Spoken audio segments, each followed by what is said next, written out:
उपस्थित लखनऊ में मेरे साथ उपस्थित प्रदेश सरकार में उप मुख्यमंत्री श्री ब्रजेश पाठक जी,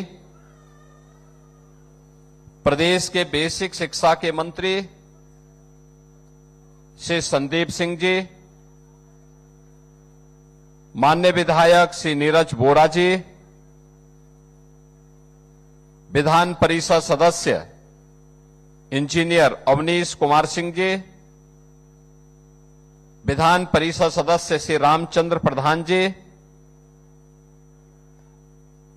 अपर मुख्य सचिव बेसिक शिक्षा और माध्यमिक शिक्षा श्री पार्थ सारथी सेन शर्मा जी, मुख्य महाप्रबंधक भारतीय स्टेट बैंक श्री दीपेश राज जी और प्रदेश सरकार के सलाहकार श्री अवनीश अवस्थी जी, प्रदेश के अंदर सभी जनपदों और तहसीलों में आयोजित आज के इस कार्यक्रम में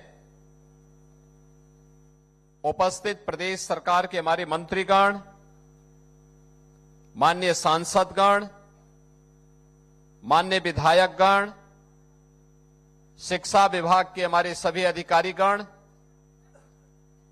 सभी प्रधानाचार्यगण और उपस्थित बहनों और भाइयों, आज मेरे लिए यह अत्यंत प्रसन्नता का क्षण है कि रक्षाबंधन के ठीक पहले हम प्रदेश भर की 3,53,000 से अधिक रसोइयों के 4 नए कार्यक्रम को लेकर के यहां पर आए हैं। ये 4 प्रकार की योजनाएं आज आपके लिए घोषित हो रही हैं। पहला, मानदेय वृद्धि। दूसरा, अगर किसी रसोइया के साथ कोई घटना दुर्घटना हो जाती है तो उसके परिवार को 2 लाख रुपए की सहायता स्टेट बैंक के माध्यम से उपलब्ध करवाने की। तीसरा, प्रत्येक रसोइया और उसके परिवार को प्रतिवर्ष 5 लाख रुपए तक मुफ्त में कैशलेस की सुविधा उपलब्ध करवाना। और चौथा, आपको जो अब तक ड्रेस के लिए यानी साड़ी के लिए 500 रुपए प्राप्त होता था, अब उसकी राशि को दोगुना करने के कार्यक्रम के साथ यानी उसको 1,000 रुपए करने के लिए हम आज यहां पर एकत्र हुए हैं।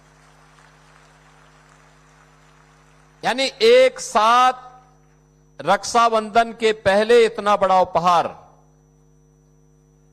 आज से 9 साल पहले रसोइयों को मात्र 1,000 रुपया मिलता था और वह भी कभी मिलता था कभी नहीं मिलता था। नोट करना, कभी मिलता था कभी नहीं मिलता था।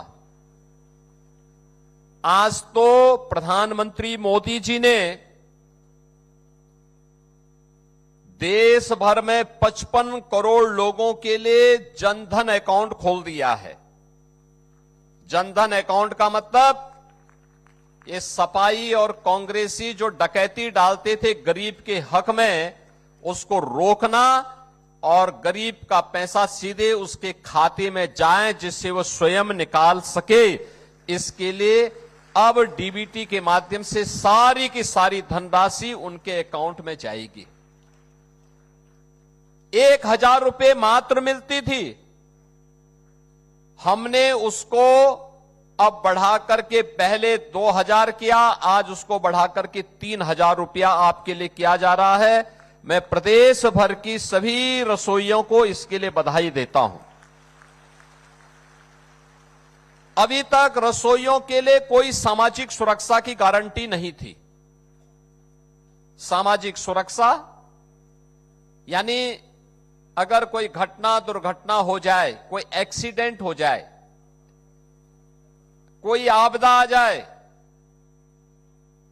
कोई पूर्ण विकलांग हो जाए, किसी की मृत्यु हो जाए, परिवार असहाय हो जाता था, कोई पूछने वाला नहीं था। हमने बेसिक शिक्षा परिषद ने भारतीय स्टेट बैंक के साथ बातचीत करके ये तय करवाया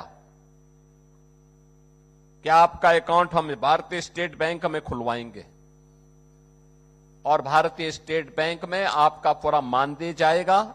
आप जब भी उसको निकालना चाहेंगे निकालिए, लेकिन अगर कोई घटना दुर्घटना हो जाए, कोई विकलांगता का शिकार हो जाए तो उस परिवार को बैंक तत्काल 2 लाख रुपए की सहायता उपलब्ध करवा देगा। यह पहले नहीं मिलता था।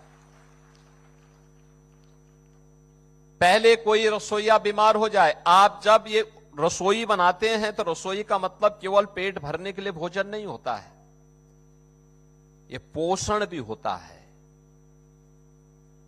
एक बच्चे के बचपन को स्वस्थ और समर्थ बनाने का एक अभियान भी है।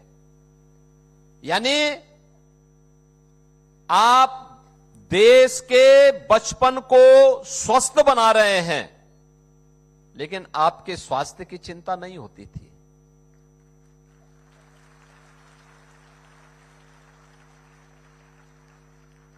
पहले क्या होता था,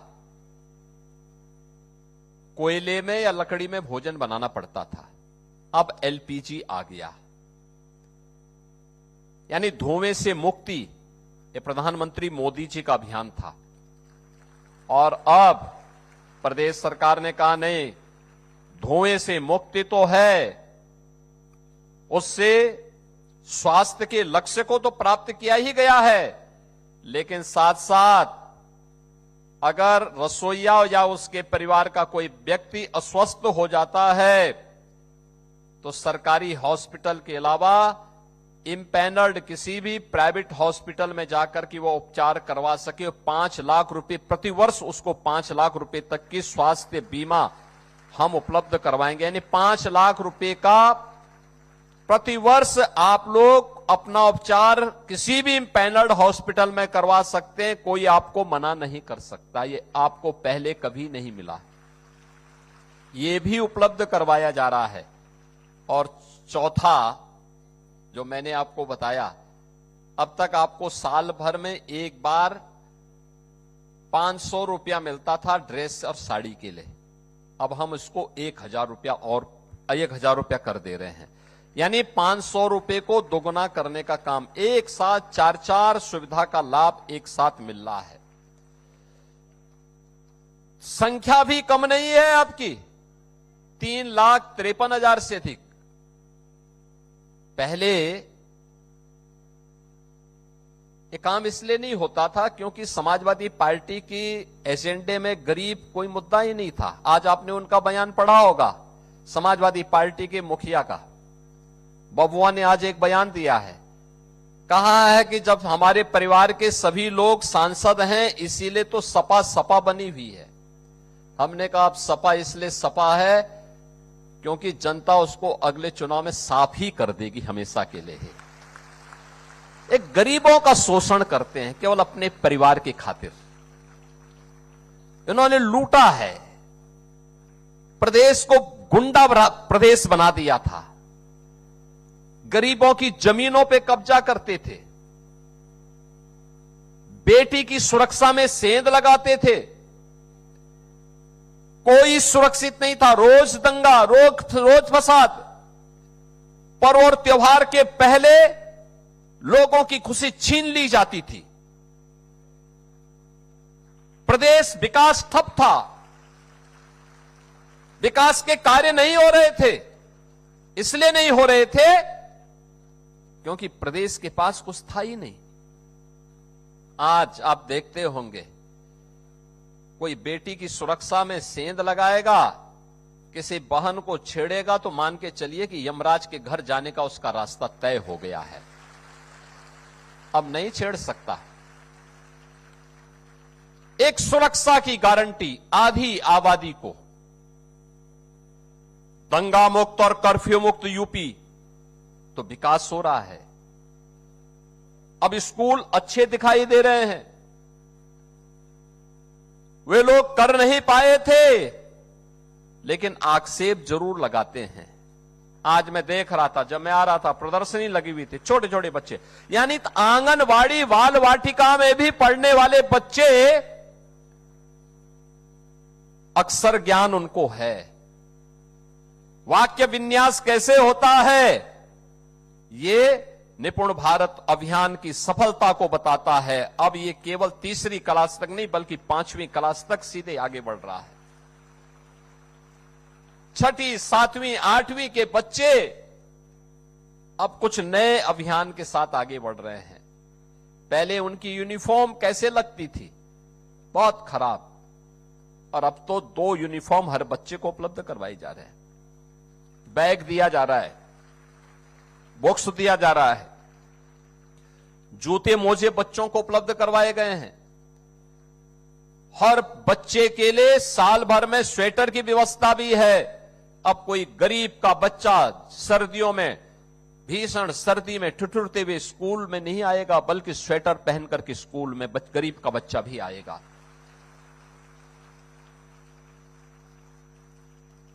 हर बच्चे के पास यूनिफॉर्म है। 2017 के पहले एक गरीब के बच्चे नंगे पैर स्कूल जाने के लिए मजबूर होते थे। भीषण गर्मी में तपती हुई पत्थर हो या भीषण सर्दी में ठिठुरती हुई जाड़े में नंगे पैर बेटियों को, बच्चों को स्कूल जाना पड़ता था। आज उनके लिए जूते मोजे की व्यवस्था है, स्वेटर की व्यवस्था है, यूनिफॉर्म की व्यवस्था है, बैग और बुक्स की व्यवस्था है। इन सब के लिए चिंता करनी पड़ती है। जब हम लोग दिन में 18 घंटे कार्य करते हैं, एक एक योजना पे चर्चा करते हैं, एक एक विभाग के कार्यों को आगे बढ़ाने में योगदान देते हैं, तब परिणाम आते हैं। और जब बबुआ की तरह ही कोई 12 बजे सो के उठता,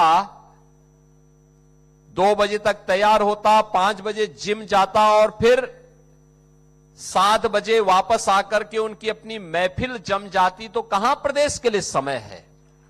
पहले यही होता था, प्रदेश के लिए समय नहीं था, लेकिन अब प्रदेश के लिए पर्याप्त समय सरकार के पास है। जनता जनार्दन की समस्या का समाधान का रास्ता भी है और प्रदेश को आगे बढ़ाने में कोई भी योगदान दे, रसोईया हो, आंगनबाड़ी हो, आशा वर्कर हो, गांव का चौकीदार हो, होमगार्ड का जवान हो, पीआरडी जवान हो, इन सब के मानदेय में वृद्धि करने के साथ साथ इन्हें सम्मानजनक ढंग से आगे बढ़ने के लिए भी हम तैयार कर रहे हैं। आपने देखा होगा पिछले दिनों हमने शिक्षा मित्रों के मानदेय को ही बढ़ाया, अनुदेशकों के मानदेय को ही बढ़ाया। उन्होंने तो केवल मानदेय की मांग की थी, हमने कहा मानदेय के साथ साथ आपको हम कैशलेस सुरक्षा की व्यवस्था भी दे रहे हैं और साथ साथ सामाजिक सुरक्षा की गारंटी भी उपलब्ध करवा रहे हैं। यानी अगर कोई घटना दुर्घटना हो जाए तो नगद धनराशि भी परिवार के लोगों को प्राप्त होगी।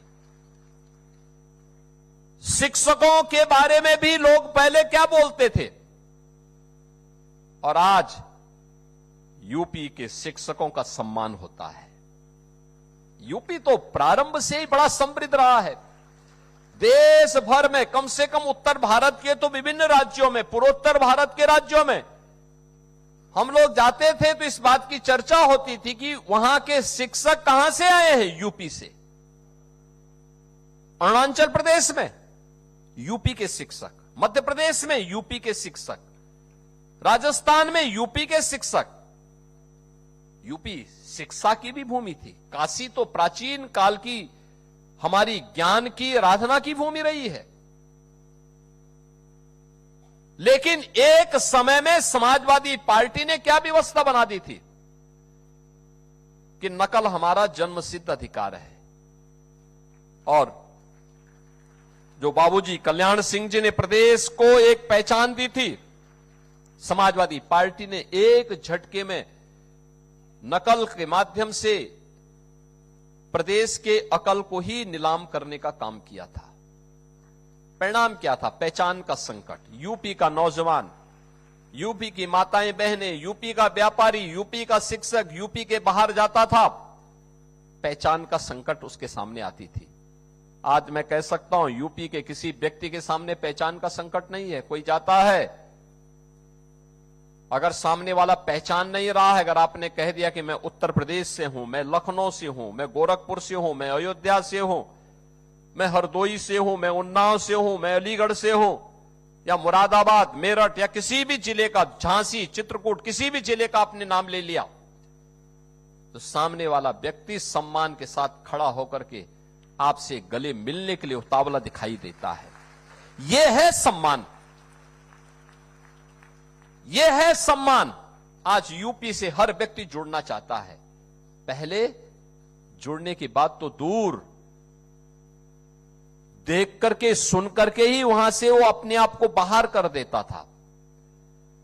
इस समाजवादी पार्टी ने प्रदेश के सामने पहचान का संकट खड़ा किया, बेटी के सामने सुरक्षा का संकट खड़ा किया, नौजवान के रोजगार से वंचित किया, छात्रों को शिक्षा से वंचित करने का पाप किया था, और न उन्होंने रसोइयों की सुनी थी, न आंगनबाड़ी की सुनी थी, न आशा वर्कर की बात सुनी थी, न गांव चौकीदार की बात सुनी थी, न गांव की सुनी थी, न शहर की सुनते थे, न गरीब की सुनते थे, न महिलाओं की सुनते थे। सुनने के लिए समय चाहिए, समय के साथ साथ सामर्थ्य चाहिए, उसे लागू करने के लिए उस प्रकार के संसाधन भी चाहिए, संसाधन के लिए उस प्रकार के संसाधन जुटाने की सामर्थ्य भी चाहिए। और डबल इंजन की भारतीय जनता पार्टी की सरकार ने जब ये जुटाया है, तब आपका मानदेय 1000 से बढ़कर के 3000 होता है। और मानदेय ही नहीं बढ़ रहा है, मानदेय के साथ साथ 2 लाख रुपए का सामाजिक सुरक्षा की गारंटी भी मिल रही है। 5 लाख रुपए का प्रतिवर्ष, यानी 5 लाख रुपए प्रतिवर्ष आप स्वास्थ्य के लिए खर्च कर सकते हैं, पैसा सरकार देगी। कार्ड आपको जो मिलेगा वह कार्ड के आधार पर कहीं भी आप जाएंगे, उपचार की सुविधा आपको उपलब्ध हो जाएगी। और साथ साथ ड्रेस के लिए भी अब ये राशि साल भर में, जो पहले 500 रुपए मिलते थे, अब वह बढ़कर के 1000 रुपए आपको प्राप्त होगा कि आप अपनी यूनिफॉर्म में साल भर में 2 यूनिफॉर्म आप आराम से अपना बना करके अपने विद्यालय में जा सकते हैं। मेरी आप सबसे अपील है, और अपील एक ही है। देखिए, सिस्टम जब प्रगति करता है, आगे बढ़ता है, उसका लाभ हर एक तबके को प्राप्त होता है। आपका दायित्व क्या है? जिस विद्यालय में रहें, रसोई साफ सुथरा दिखाई दे, साफ सुथरा। बच्चे को जो पोषण मिशन के अंतर्गत व्यवस्था बनाई गई है, अलग अलग दिन अलग अलग प्रकार के आहार देने हैं, और बहुत अच्छा उन्होंने बेसिक शिक्षा परिषद ने जो 1,42,000 विद्यालय हैं, इन विद्यालयों के लिए जो व्यवस्था बनाई है, जिसमें लगभग 1.5 करोड़ बच्चे यहां पर अध्ययन कर रहे हैं, इन बच्चों के लिए जो व्यवस्था बनाई गई है, उन बच्चों को अगर आप समय पे स्वच्छता के साथ पौष्टिक आहार, जो उपलब्ध आहार है, जो मेनू तैयार किया गया है साप्ताहिक, उस मेनू के अनुसार अगर आप उन्हें उपलब्ध करवाते हैं, तो इसमें आपकी का भी सम्मान बढ़ेगा, आपका भी गौरव बढ़ेगा। और साथ साथ जब बच्चे अच्छे बनेंगे, आगे बढ़ेंगे, तो याद रखना इसका लाभ भी आपको प्राप्त होगा, क्योंकि यही बच्चे हमारे भविष्य हैं। वही बच्चे आपके प्रति सम्मान का भाव रखेंगे। अगर हमने लापरवाही की, कहीं फूड पॉइजनिंग न होने पाए, कोई दुश्मन कोई वहां पर ऐसा कार्य न करने पाए कि जिससे आपको संदेह के दायरे में लाना पड़े, गंदगी रही, या कभी कोई कीड़ा या कोई छिपकली भोजन में गिरे, ये लापरवाही होती है, जीवन के साथ खिलवाड़ है। ये कतई नहीं होने देना है। जब आप रसोई बनाएं, आपके अलावा किसी फालतू बाहरी व्यक्ति का वहां जाना, प्रवेश बंद होना चाहिए, क्योंकि कोई भी व्यक्ति विश्वासघात कर सकता है आपकी सुरक्षा के साथ भी और इन मासूम बच्चों के साथ भी। हमें किसी को खिलवाड़ करने की छूट नहीं देनी है। और इसीलिए अब तो पीएम पोषण मिशन के अंतर्गत 7 दिन और 6 दिन जो विद्यालय चलते हैं, उसके लिए 6 प्रकार के मीनू अलग अलग दिन बनाए गए हैं। उस मीनू के हिसाब से हमने लोकल स्तर पर मिलेट को भी उसमें प्राथमिकता दी है, लोकल प्रोडक्ट को भी उसके साथ मान्यता दी है, मौसमी फल को भी मान्यता दी है। ये सभी चीजें अगर मीनू के हिसाब से अगर उपलब्ध करवाते हैं तो उसका लाभ होगा। 2017 के पहले हमारे बेसिक शिक्षा परिषद के विद्यालय वीरान जैसे दिखते थे, उदासी थी, वीरानता थी। किस प्रकार की उदासीनता थी, उजाड़ जैसे लगते थे। आज तो आप देख रहे होंगे ऑपरेशन कायाकल्प के माध्यम से 19 पैरामीटर तय किए गए थे। उनमें विद्यालय में फर्श भी बना है, विद्यालय में बालक और बालिकाओं के लिए टॉयलेट भी बनाए गए हैं, पेयजल की व्यवस्था दी गई है, ज्यादातर विद्यालयों में किचन भी बन गए हैं अलग से, वहां पे स्मार्ट क्लास बन गई है, डिजिटल लाइब्रेरी बन गई है, अच्छे पुस्तकालय बन गए हैं। मैं देख रहा था 2017 के पहले बच्चे हमारी चिंता का विषय होते थे। तब मैं एक सांसद था, तब मैं देखता था बच्चे स्कूल जाते थे, उनको कुछ भी पता नहीं होता था, कुछ भी पता नहीं होता था। आज मैं देखता हूं उन बच्चों को अक्षर ज्ञान भी है, वाक्य विन्यास की जानकारी भी है, गणित की जानकारी भी है, साइंस की जानकारी भी है, इंग्लिश की जानकारी भी है। अब ये बच्चे आगे बढ़ रहे हैं। ये बच्चे आगे बढ़ेंगे तो देश आगे बढ़ेगा, देश आगे बढ़ेगा, हर भारतवासी का सम्मान होगा और हर भारतवासी सम्मान और समृद्धि को प्राप्त करेगा। तो प्रधानमंत्री जी के विजन के अनुरूप विकसित भारत और आत्मनिर्भर भारत के लक्ष्य को प्राप्त करने में शिक्षा विभाग के योगदान को भी कोई रेखांकित करने से चूकेगा नहीं। उस दिशा में इस प्रयास को आगे बढ़ाना है। मैं आप सबसे कहूंगा, इस वर्ष के अंत तक हमारा मुख्यमंत्री कंपोजिट विद्यालय का मॉडल भी आने वाला है।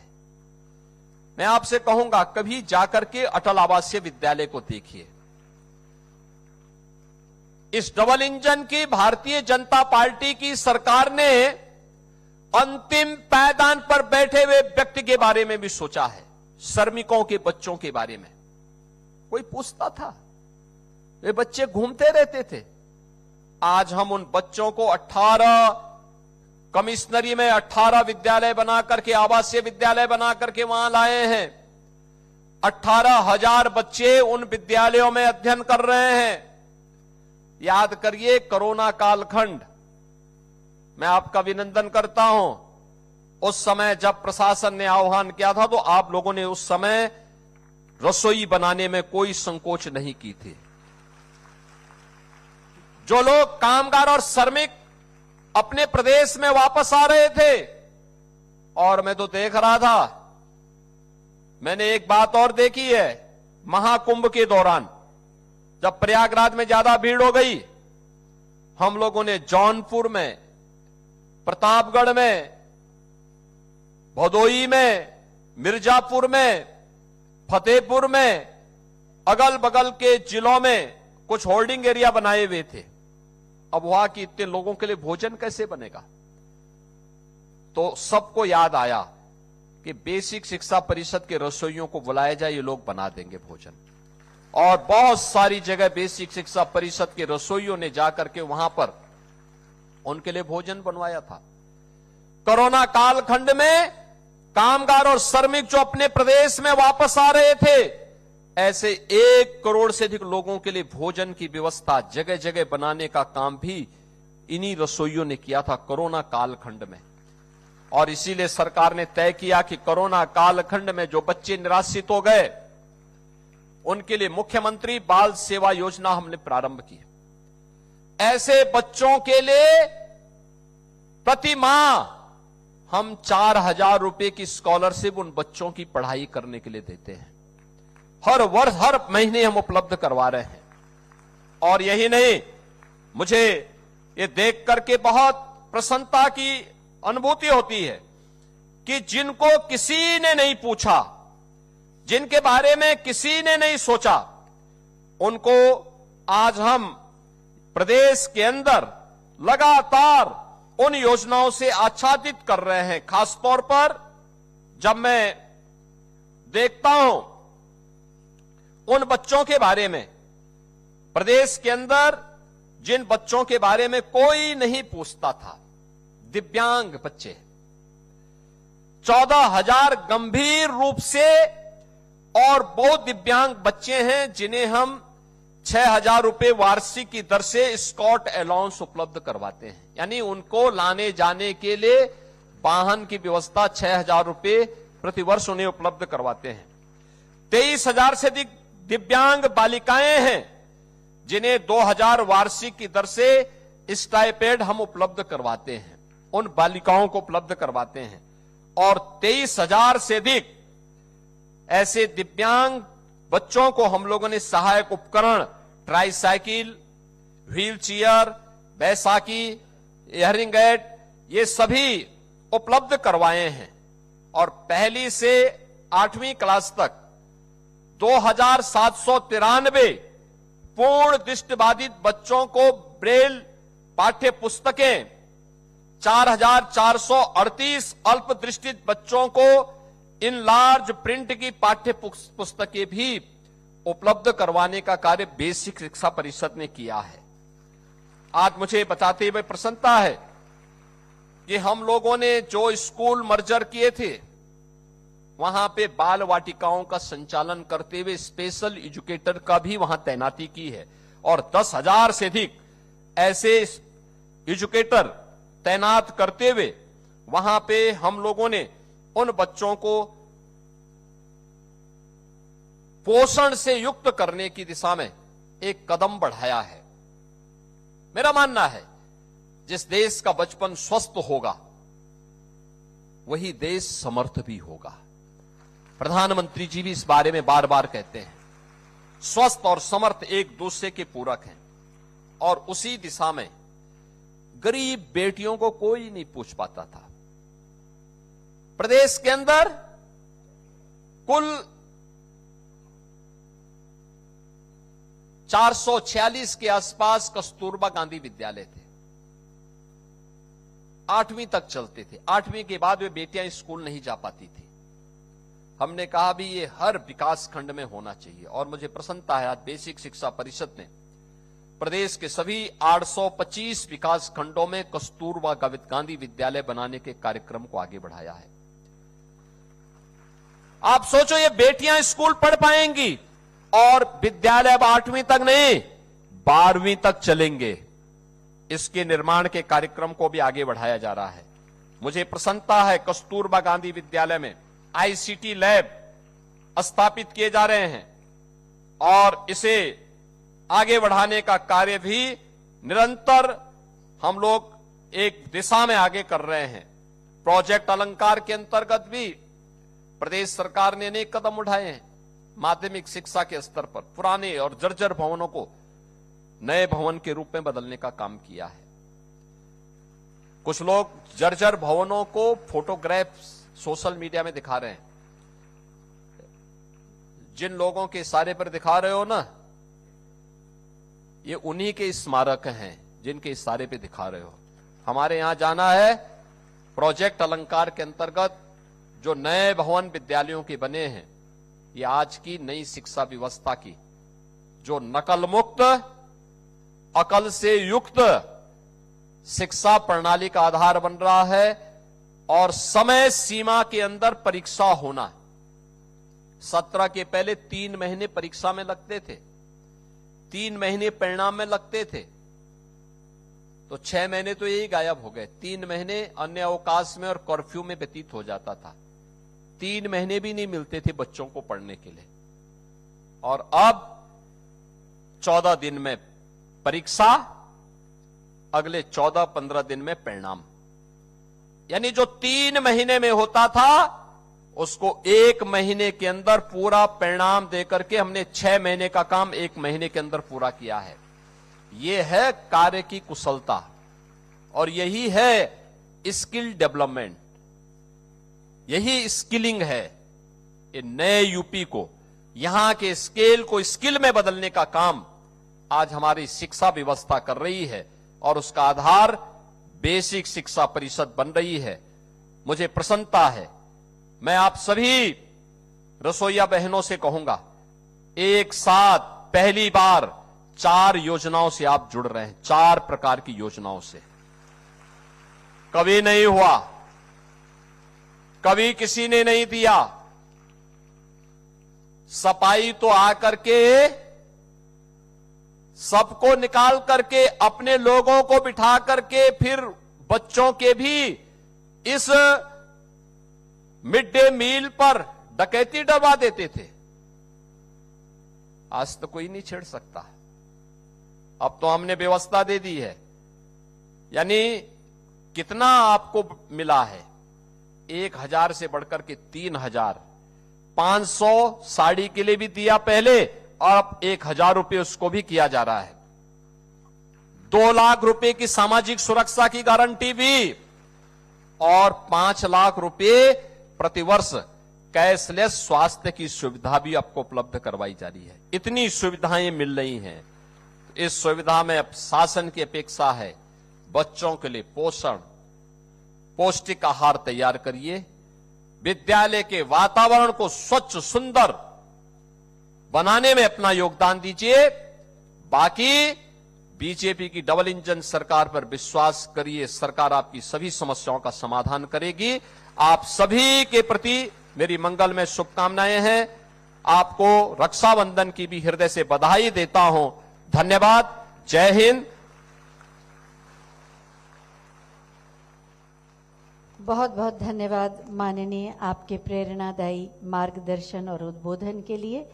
मैं चाहूंगी एक बार जोरदार तालियां माननीय मुख्यमंत्री जी के प्रति, कृतज्ञता वाली तालियां दे दें।